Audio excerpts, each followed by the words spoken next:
বিসমিল্লাহ। তৃতীয় জুমাতে আল্লাহ রাব্বুল আলামিন আমাদেরকে উপস্থিতি আসার তৌফিক দান করেছেন।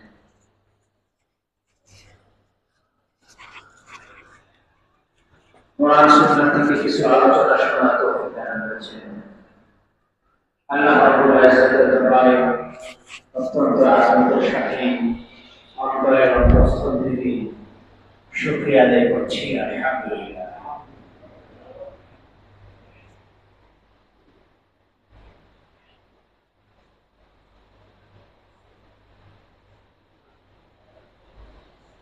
আল্লাহ রাব্বুল আলামিন আমাদেরকে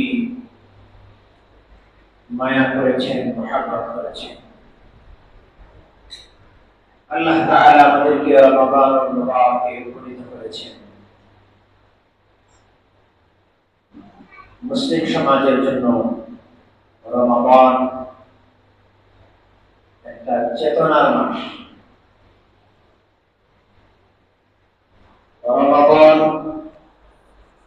এটা হচ্ছে একটা প্রেরণার মাস।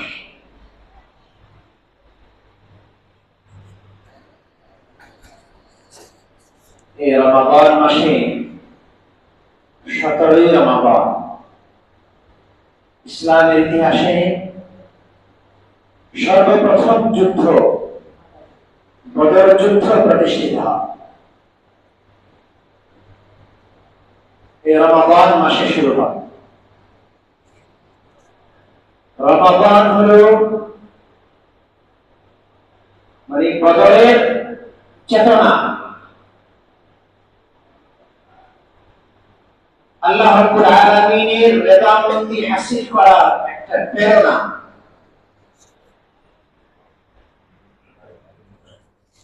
রমাদান এটা বদরের মাস, এটা চেতনার মাস। এটা মুসলিম সমাজের নাজাতের মাস। মুসলিম সমাজে বিজয়ের মাস।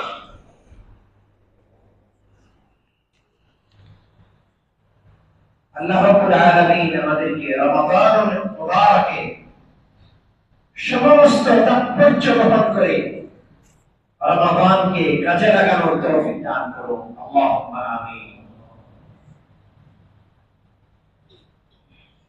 কোরআন এবং হাদিস পড়েছি, এখানে দুটো আলোচনা।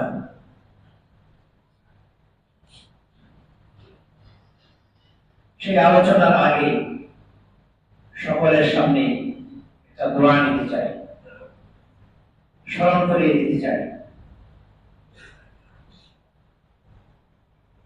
কিয়ামত পর্যন্ত মুসলিম সমাজ, পুরো মুসলমানের জিন্দেগি এটা এক জিহাদের জিন্দেগি। মুসলিম সমাজের জিন্দেগি এক জিহাদের জিন্দেগি।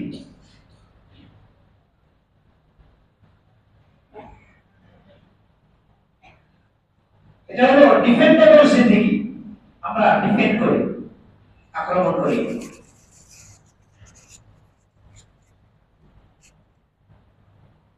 যে মুসলিম সমাজকে ধ্বংস করার জন্য আল্লাহর নবী মুহাম্মদুর রাসূলুল্লাহ সাল্লাল্লাহু আলাইহি ওয়াসাল্লাম ওনার নবুয়তের পর থেকে নিয়ে কিয়ামত পর্যন্ত মুসলিম সমাজকে একটা শ্রেণী কিভাবে ধ্বংস করবে, চতুর্মুখী ষড়যন্ত্র পায়তারা এবং নানামুখী ষড়যন্ত্র 24 ঘন্টা করতে থাকবে কিয়ামত পর্যন্ত।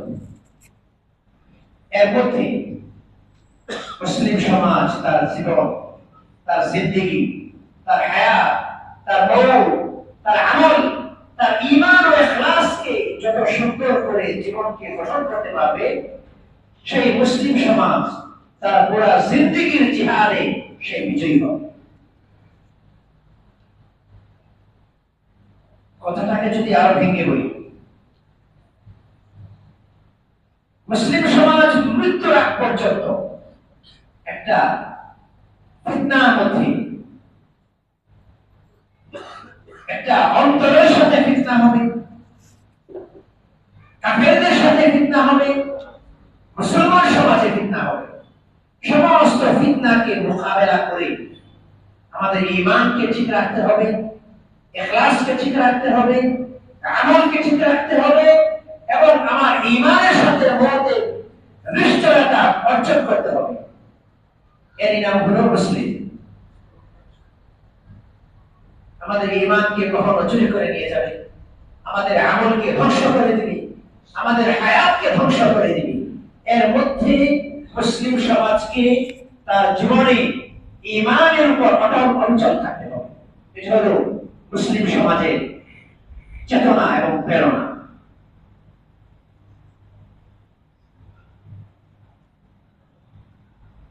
আজকে আমরা সুন্দর জীবন আমাদের কোন আমলের কারণে অথবা আমাদের কোন পরিবেশের কারণে, আমাদের কোন পূর্বপুরুষের ত্যাগের কারণে আজকে হয়তো আমরা আমাদের দেশের মানুষ নিরাপদ, আজকে মুসলিম সমাজ অনিরাপদ, মুসলিম সমাজ ক্ষতিগ্রস্ত, মুসলমান জাতি ক্ষতিগ্রস্ত, তাকে ধ্বংস করা হচ্ছে। আপনারা সবাই জানেন গাজাতে গত 24 থেকে 48 ঘন্টার মধ্যে 980 জনকে শহীদ করে দেওয়া হয়েছে। এটা আপনারা সবাই জানেন, ঠিক কিনা? আমরা নামাজ পড়ছি, রোজা রাখছি, ইফতারি খাচ্ছি, সাহারি খাচ্ছি, বিলাসী জীবন অতিক্রম করছি। আজকে একটা শ্রেণীর মুসলিম তারা অকাতরে শহীদ হয়ে যাচ্ছে আমাদেরকে নিরাপদ করে। কথা বুঝাইতে পারি? হামাস প্রধান ইসমাইল হানিয়াকে শহীদ করে দেওয়া হয়। এক সপ্তাহ আগে তার ছেলে সন্তান, মেয়ে সন্তান, নাতি নাতক 12 জনকে শহীদ করে দেওয়া হয়। আমরা কখনো আলোচনা করেছি? ইসমাইল হানিয়াকে শহীদ করে দেওয়া হয় ইরানি, কখনো আলোচনা করেছি, উপলব্ধি করেছি? করিনি। তারপরে হামাস প্রধান ইয়াহিয়া সিনওয়ারকে শহীদ করে দেওয়া হয়, কখনো আলোচনা করেছি, উপলব্ধি করেছি? করিনি। ইয়াহিয়া সিনওয়ারের উপলব্ধি ছিল, আকুতি ছিল, কেউ হাসপাতালে মারা যাবে, কেউ ঘরের বিছানায় মারা যাবে, কেউ রাস্তায় অ্যাক্সিডেন্ট করে মারা যাবে, কেউ পানিতে পড়ে মারা যাবে, কেউ আগুনে পড়ে মারা যাবে, আবার কেউ এলাই কালিমাতুল্লাহর জন্য, ইসলামের কালিমাকে সমুন্নত করার জন্য যুদ্ধের ময়দানে যুদ্ধ করতে করতে শহীদ হবে। আমি এই শহীদ হওয়াটাকে পছন্দ করি। এই কথা বলা মাত্র যুদ্ধের ময়দানে ঝাঁপিয়ে পড়তে পড়তে বলা মাত্রই তিনি শহীদ হয়ে যান। ইয়াহিয়া সিনওয়ার শহীদ হয়ে পড়ে। গত এক সপ্তাহ আগে গাজার প্রধানমন্ত্রীকেও শহীদ করে দেওয়া হয়। তারা শহীদ হয়ে তারা নিরাপদ হয়ে চলে গেছে। আমরা জীবনে থেকে আমরা অনিরাপদ অবস্থায় আছি। তারা শহীদ হয়ে তারা নিরাপদ হয়ে গেছে আমাদেরকে নিরাপদ করার জন্য। ইসলামের বিজয় অনেক কাছাকাছি, এটা সুনিশ্চিত। ইসলামের বিজয় অনেক অনেক কাছে। তাদের ত্যাগ এবং কোরবানি ইসলামের বিজয়কে ত্বরান্বিত করছে।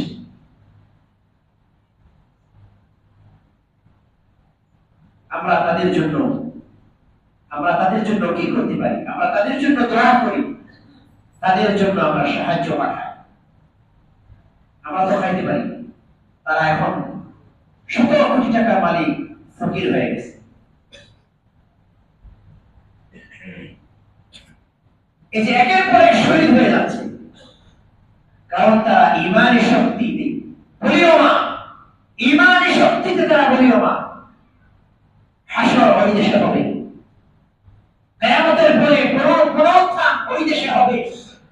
শত শত হাজার হাজার নবী রাসূল পয়গম্বর ওই দেশে আসছে।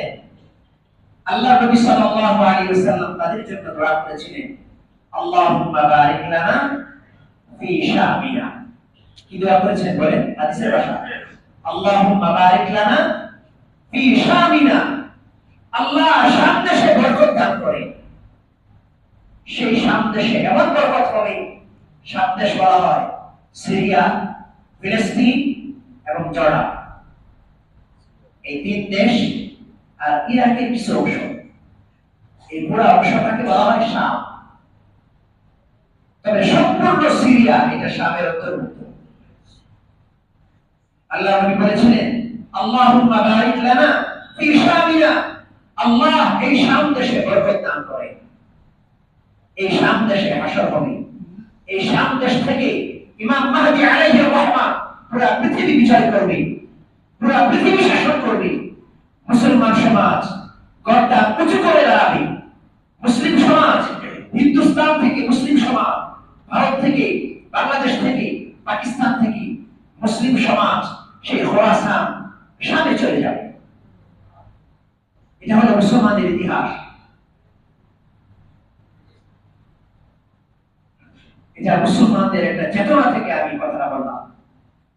আমাদেরকে বুঝার তৌফিক দান করুন। পেপার পত্রিকা আমরা পড়ি, অন্য নিউজ না পড়ে এই নিউজগুলো পড়ি, এই নিউজগুলো পড়ার চেষ্টা করি। মুসলমানদের ইতিহাসটা আমরা জানি, আমরা জানার চেষ্টা করি। এটা মুসলমানদের, এটা কর্তব্য। আমরা তাদের জন্য সকলে দোয়া করব, দোয়া করব ইনশাআল্লাহ। সেই মুসলমান সমাজ তারা যত কুরবানি করবে আমরা তত নিরাপদ। তারা যদি কুরবানি না করতো, সেই কুরবানিটা আমাদের কাছে আসতো, আমরা ততটুকু কুরবানি করতে পারতাম কিনা আমাদের জানা নেই। আল্লাহ রাব্বুল আলামিন আমাদের সকলকে বুঝার, তাদের জন্য দোয়া করা, তাদের জন্য নুসরত করার জন্য তৌফিক দান করুন। আজকে আর কোনো আলোচনা নয়, আজকে মোটামুটি কয়েকটা কথা বলব। গত জুমাতে যাকাত সম্পর্কে কিছু আলোচনা করেছিলাম। যাকাতের ফলাফল কি, তার ক্ষতি কি, সেগুলো আলোচনা করেছি। যাকাত এটাকে বলা হয় দান। আমি গত জুমায় বলেছি, আমি আজকে আবার বলছি। দান তিন প্রকার: ফরজ দান, ওয়াজিব দান, নফল দান। দান কত প্রকার? তিন প্রকার। যাকাত এটা ফরজ দান। এই যাকাত সবাইকে আদায় করতে হবে। যাদের উপর যাকাত ফরজ তাদের সবাইকে যাকাত আদায় করতে হবে।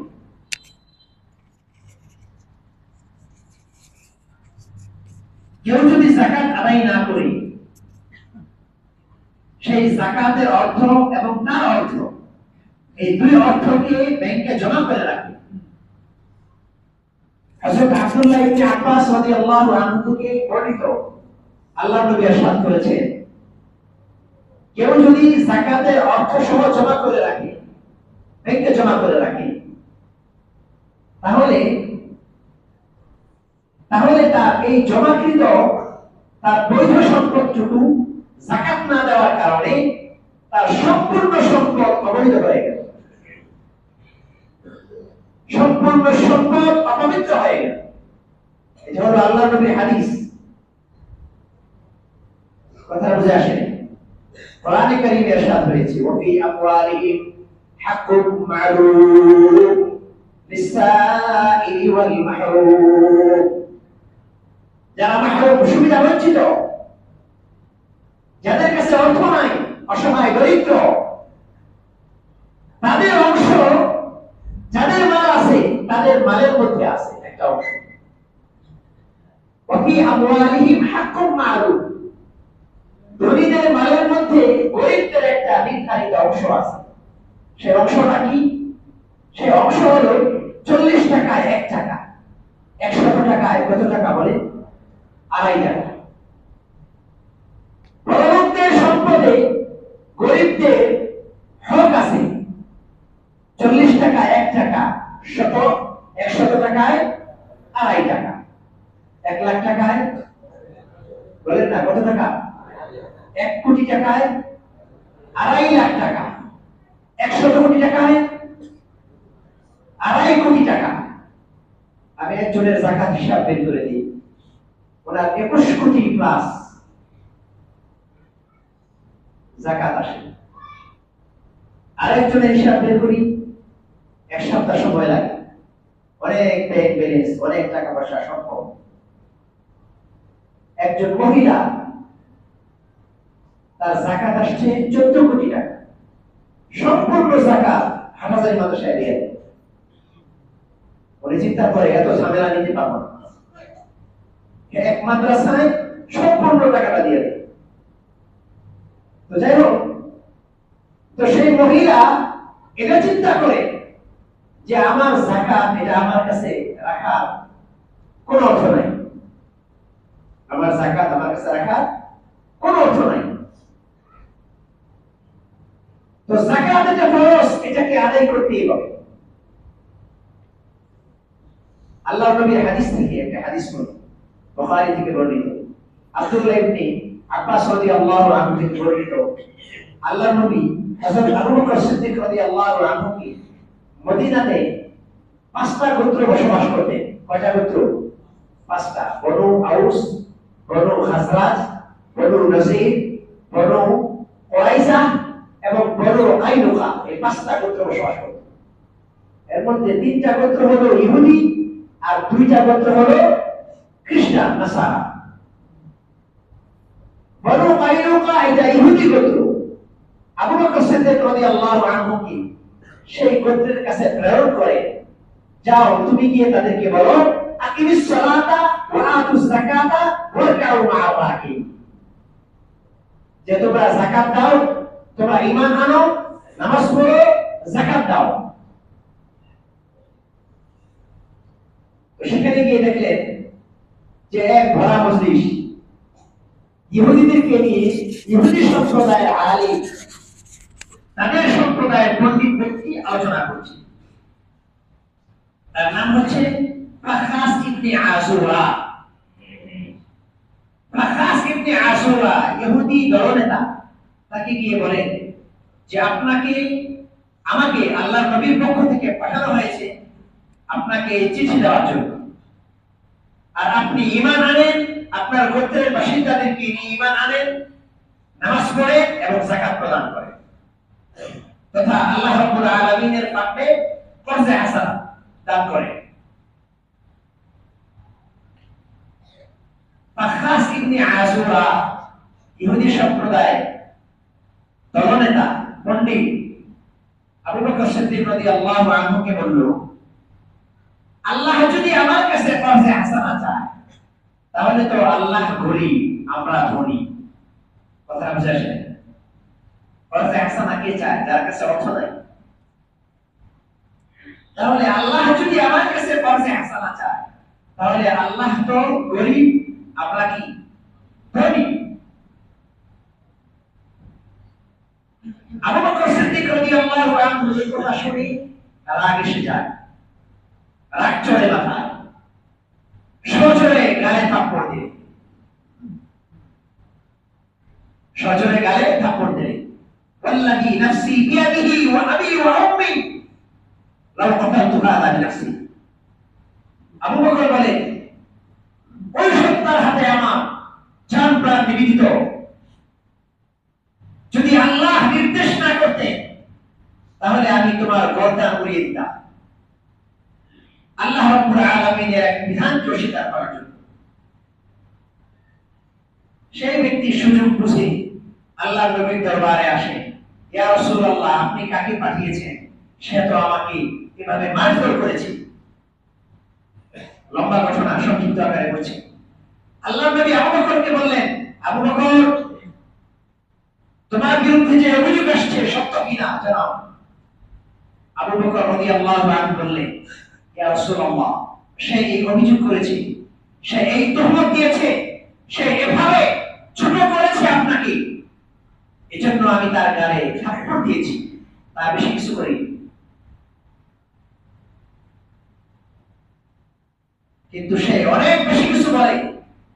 আবু বকর সিদ্দিক রাদিয়াল্লাহু আনহু এবং ফরজে হাসানা এবং যাকাতকে স্বীকৃতি দেওয়ার জন্য সাথে সাথে আল্লাহ রাব্বুল আলামিন ফেরেশতার মাধ্যমে আবু বকরকে জন্য সূরাতুল বাকারা, সূরাতুল আলে ইমরানের 181 নম্বর আয়াত নাযিল করেন। সুবহানাল্লাহ।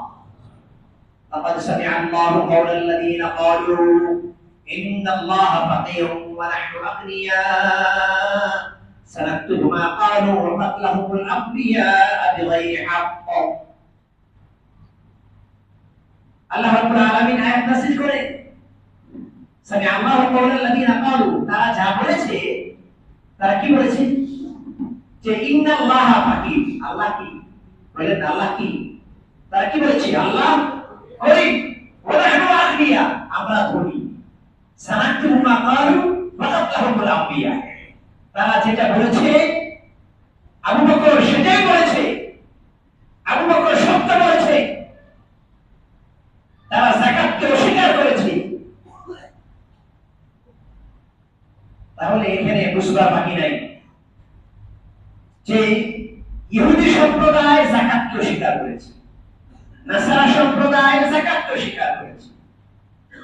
আল্লাহ রাব্বুল আলামিন আল্লাহ রাসূলকে কটাক্ষ করেছে, আল্লাহ এবং তার রাসূলকে গরীব বলেছে, আর তারা নিজেদেরকে ধনী বলেছে।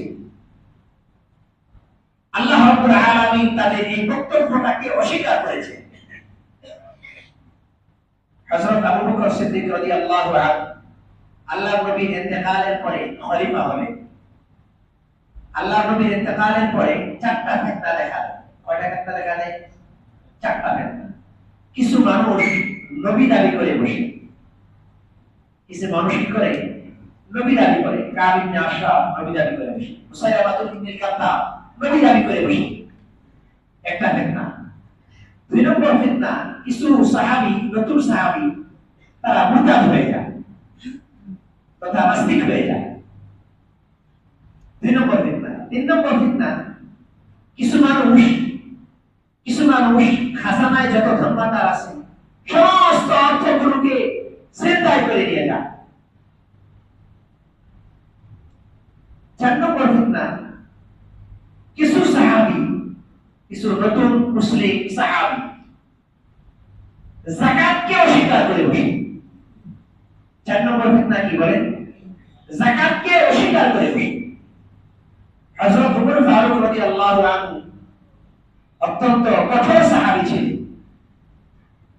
কঠিন হৃদয়ের সাহাবী ছিলেন। হযরত ওমর ফারুক আবু বকর সিদ্দিক রাদিয়াল্লাহু আনহুর কাছে অত্যন্ত নমনীয়তার সাথে, বিনয়ের সাথে আবু বকর রাদিয়াল্লাহু আনহু বললেন, খলিফাতুল মুসলিমিন, আপনি যদি যে চারটা ফিতনা দেখাবেন এর মধ্যে এক নম্বর ফিতনা, দুই নম্বর ফিতনা, এগুলো তো ঈমানের সাথে সাদৃশ্যী, এই ফিতনাগুলোকে আগে মোকাবেলা করা দরকার। আর চার নম্বর ফিতনা যেটা যাকাত, এটা তো ঈমানের সাথে মুখালিফ নয়, এটা ঈমানের সাথে সাংঘর্ষিক নয়।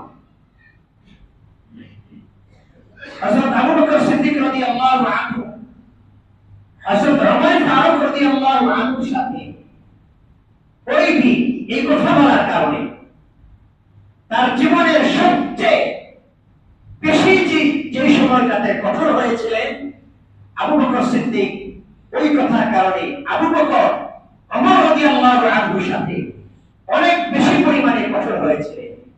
এই কথা বলে আয়াত কুসুদ্দি ওয়া নাই, দ্বীনের একটা ফরজ বিধান সংকুচিত হয়ে যাবে অথচ আমি জীবিত, এটা কখনো মেনে নেওয়া যাবে না। আমি জীবিত আছি, একটা ফরজ বিধান সংকুচিত হয়ে যাবে, এটা কখনো হতে পারে না। অর্থাৎ আবু বকর সিদ্দিক রাদিয়াল্লাহু আনহু যাকাতকে এতটা বেশি গুরুত্ব প্রদান করেছেন। এজন্য মুহতারাম মুসল্লিয়ানে কেরাম, যাকাত একটা অবশ্যম্ভাবী ফরজ বিধান। নামাজকে যতটুকু আমরা গুরুত্ব দিয়ে থাকি, ঠিক যাকাতকেও এতটুকু গুরুত্ব দেওয়া প্রয়োজন। এটা আমরা শুধু আলোচনা করি, বাস্তবে কতটুকু কে করেছেন এটা আপনার সাথে আল্লাহর সাথে সম্পর্ক হবে। আমরা আমাদের কোরআন হাদিসের কথা বলবো, আপনারা আপনাদের কথা মানবেন। কোরআন হাদিসের কথা মানা আপনাদের উপরে আছে, আমাদের বলা আমাদের উপরে আছে। হুজুর তাহলে আপনারা কি মানবেন না? আমাদের উপর যাকাত ফরজ, আমরাও সেই যাকাত প্রদান করব। যারা বলবে তাদের উপর যদি যাকাত ফরজ থাকে তারাও প্রদান করবে, যারা শুনবে তাদের উপর যাকাত ফরজ থাকে তারাও যাকাত প্রদান করবে। আল্লাহ রাব্বুল আলামিন আমাদেরকে আমল করার তৌফিক দান করুন। চার সম্পদ দ্বারা যাকাত ফরজ হয়। খুব সংক্ষেপে বলছি, স্বর্ণ, রূপা, ব্যবসায়িক পুঁজি, নগদ অর্থ 1 বছর ধরে জমা আছে। কথা বুঝে আসছে তো? স্বর্ণ, রূপা, ব্যবসায়িক পুঁজি এবং নগদ অর্থ 1 বছর যাবত কি আছে বলেন? বলেন না, কি আছে বলেন? জমা আছে। এখন এত মাসলা বলার পরে অনেকেই ভুল প্রশ্ন করেন আমাদের। সেই ভুল প্রশ্নটা কি করেন? খুব মনোযোগ সহকারে শুনেন। কারো কাছে যদি স্বর্ণ থাকে আর কোনো কিছুই নেই, আর তিনটা নাই, কথা বুঝে আসে নাই, শুধু স্বর্ণ আছে আর তিনটা নাই, তাহলে তার নেশাব হলো 7.5 ভরি। কথা বলি, আর একটাও নাই, শুধু কি আছে? স্বর্ণ 7.5 ভরি, এবং তার বেশি থাকলে স্বর্ণ বিক্রি করে হলেও যাকাত দিতে হবে। সেই স্বর্ণ ব্যবহার করুক অথবা ব্যবহার না করুক। হুজুর স্বর্ণ তো আমি ব্যবহার করি, স্বর্ণ তো মানুষ 50 ভরি ব্যবহার করে। সৌদি আরবে এক দোকানে আমার সামনে একজন ব্যক্তি বাংলা টাকায় 1.5 কোটি টাকা স্বর্ণ কিনে নিয়ে যায়। সে তো সম্পূর্ণটা ব্যবহার করবে, এর অর্থ এটা নয় যে যাকাত আসবে না। স্বর্ণ ব্যবহার করুক অথবা না করুক, তার উপর কি আসবে বলেন? যাকাত আসবে। কারো কাছে রূপা আছে 52.5 ভরি রূপা। কত ভরি রূপা? 52.5 ভরি রূপা, তাহলে তার উপর যাকাত ফরজ। 40,000 টাকা, 2.5 টাকা। কারো কাছে ব্যবসায়িক পুঁজি আছে, এই দুইটা নাই, শুধু ব্যবসায়িক পুঁজি, তাহলে 52.5 ভরি রূপা সমপরিমাণ অর্থ যদি ব্যবসায়িক পুঁজি থাকে, কথা বুঝে আসছে তো? 52.5 ভরি রূপা সমপরিমাণ অর্থ যদি কি বলি ব্যবসায়িক পুঁজি থাকে, কত টাকা বলে? 87, 88, 90,000 টাকা, তাহলে তার উপর যাকাত ফরজ 40,000 টাকা, 2.5 টাকা। তিনটা গেল। 4 নম্বর, তিনটা নাই, শুধুমাত্র ক্যাশ আছে। ক্যাশ কতটুকু? ক্যাশ 87, 88, 90,000 টাকা। শুধু এটা জমা আছে, বিগত 1 বছর যাবত ব্যাংকে জমা আছে, তাহলে তার উপর যাকাত ফরজ 40,000 টাকা, 2.5 টাকা।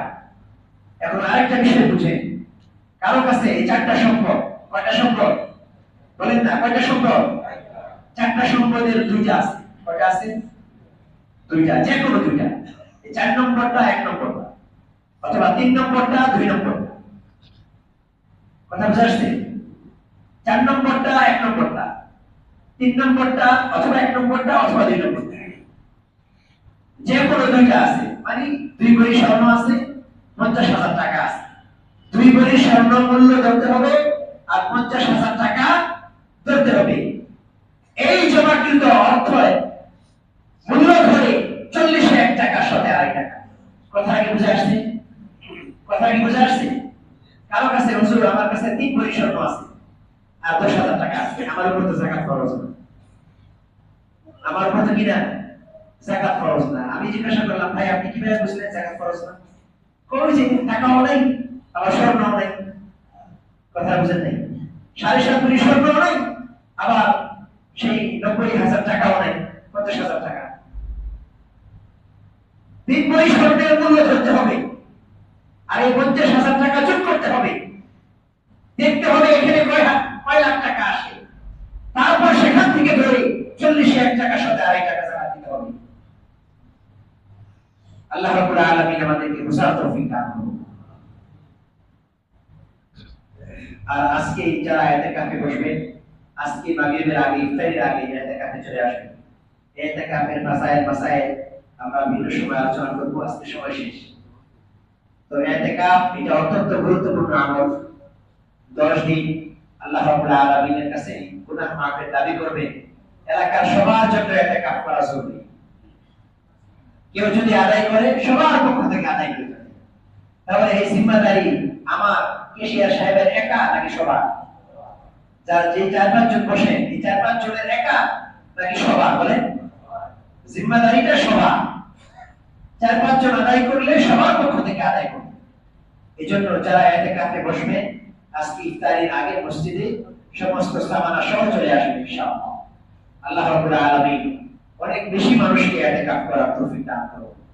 আর যতটুকু আলোচনা করেছি এটা মানার জন্য, বাস্তবায়ন করার জন্য আল্লাহ রাব্বুল আলামিন আমাদের সকলকে তৌফিক দান করুন। ওয়া আখিরু দাওয়ানা